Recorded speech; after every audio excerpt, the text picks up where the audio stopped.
केंद्र सरकार द्वारा घरेलू एलपीजी गैस सिलेंडर की कीमतों में 60 रुपए की वृद्धि के फैसले के विरोध में शहर में 12 मार्च गुरुवार को कांग्रेस की ओर से जिलाधिकारी कार्यालय के सामने जोरदार प्रदर्शन किया गया। बढ़ती महंगाई और गैस सिलेंडर की दरों में वृद्धि के खिलाफ कांग्रेस कार्यकर्ताओं ने सिविल लाइन स्थित जिलाधिकारी कार्यालय के सामने घोषणाबाजी की और केंद्र सरकार की नीतियों की आलोचना की। इस दौरान कांग्रेस पदाधिकारियों और कार्यकर्ताओं ने प्रतीकात्मक रूप से चूल्हा जलाकर खाना पकाया और कुछ कार्यकर्ताओं ने सिर पर गैस सिलेंडर उठाकर विरोध जताया।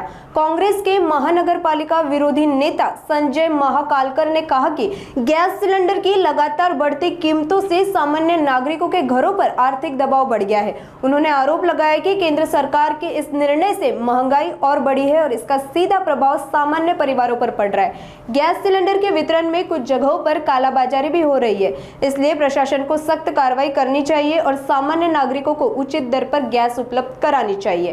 कांग्रेस नेताओं ने कहा कि सरकार महिलाओं के लिए योजनाओं की घोषणा करती है, लेकिन गैस सिलेंडर की कीमत बढ़ाकर महिलाओं के किचन बजट पर बोझ डाल रही है। उन्होंने महंगाई कम करने और गैस दर बढ़ोतरी वापस लेने की मांग की और चेतावनी दी कि अगर ये कदम नहीं उठाए गए तो भविष्य में और तीव्र आंदोलन किया जाएगा। नमस्कार, मी संगीता तलमले, शहर अध्यक्ष।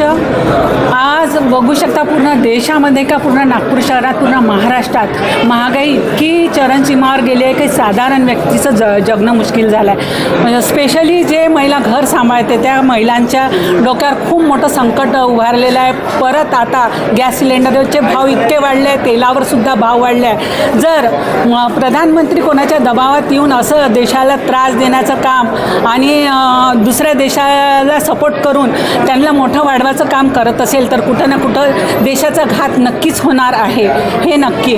आणि आम्ही इतके मेहनत करून हे करून घर चालवतो महिला आणि त्याच्यानंतर पण इतके भाव वाढवत असेल तर आम्ही कुठं जाणार? रोजगारसुद्धा देऊनमध्ये रोजगारसुद्धा नाही मिळाला आणि नोकऱ्यासुद्धा सगळ्या कंपन्यासुद्धा बंद केल्या आहे। तर जाणारे लोक जाईन कुठं? घर इथे साधारण लोक आहे, जे महिला आहे, सर्व महाराष्ट्रात नागपूर शहरात जे साधारण महिला आहे ते काय करणार? कुठं जाणार? सिलेंडरच्या सोडून आता पुन्हा चुलीवर आले आहेत आणि लाडक्या बहीण योजनेच्या स्कीम चालू आहे, त्याबद्दल आपण काय? लाडक्या बहिणीच्या आमचेच पैसे आम्हाला देऊन हे सहानुभूती त्यांनी 10-12 वर्षात हेच राबवली। त्यांना माहीत आहे महिला एक घर चालवणारी असते तर ती पैसे सगळ्यांचीच गरज असते।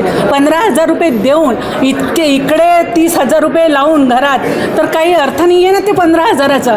तर मी तर म्हणते ते 15,000च्या बदली तुम्ही महागाई कमी करा, आमचं हेच म्हणणं आहे महिलांचं। 15,000 देऊन आम्हाला सहानुभूती नाही दाखवा, आमचे आता आम्ही मेहनत करते ना, आमचेच पैसे आम्हाला देत आहे, तर ते कुठं ना कुठं दुर्भाग्याची गोष्ट आहे।